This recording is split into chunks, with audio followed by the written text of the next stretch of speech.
गीदड़ की बात सुनकर लंबकर्ण ने गीदड़ के साथ चलने का निश्चय कर लिया। गीदड़ के पीछे पीछे चलता हुआ वह उसी वन में आ पहुंचा जहां कई दिनों का भूखा शेर भोजन की प्रतीक्षा में बैठा था। शेर के उठते ही लंबकर्ण ने भागना शुरू कर दिया। उसके भागते भागते भी शेर ने पंजा लगा दिया, लेकिन लंबकर्ण शेर के पंजे में नहीं फंसा, भाग ही गया।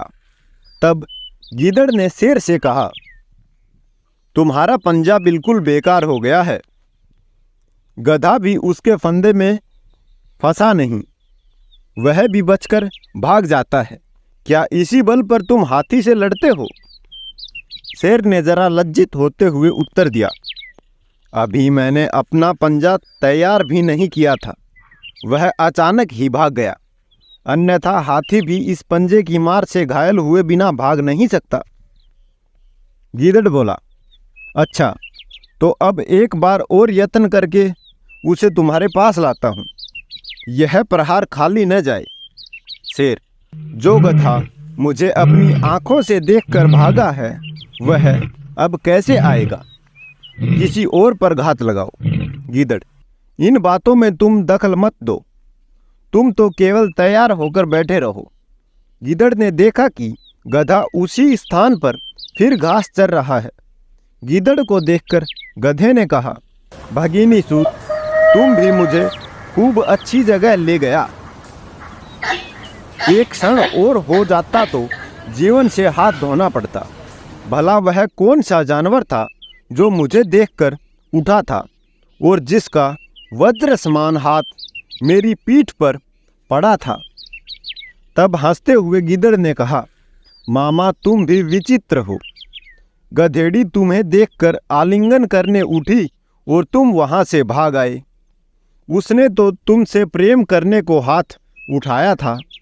वह तुम्हारे बिना जीवित नहीं रहेगी, भूखी प्यासी मर जाएगी।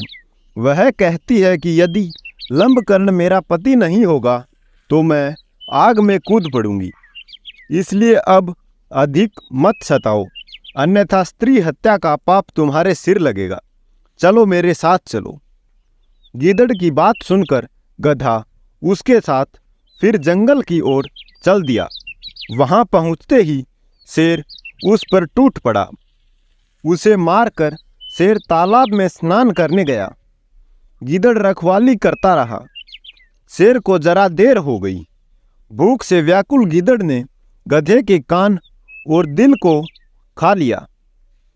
शेर जब भजन पूजन से वापस आया तो उसने देखा कि गधे के कान नहीं थे और दिल भी निकला हुआ था। क्रोधित होकर उसने गीदड़ से कहा, पापी, तूने इसके कान और दिल खा कर इसे झूठा क्यों किया? गीदड़ बोला, स्वामी, ऐसा न कहो, इसके कान और दिल थे ही नहीं, तभी तो यह एक बार जाकर भी वापिस आ गया। शेर को गीदड़ की बात पर विश्वास हो गया। दोनों ने बांट कर गधे का भोजन किया।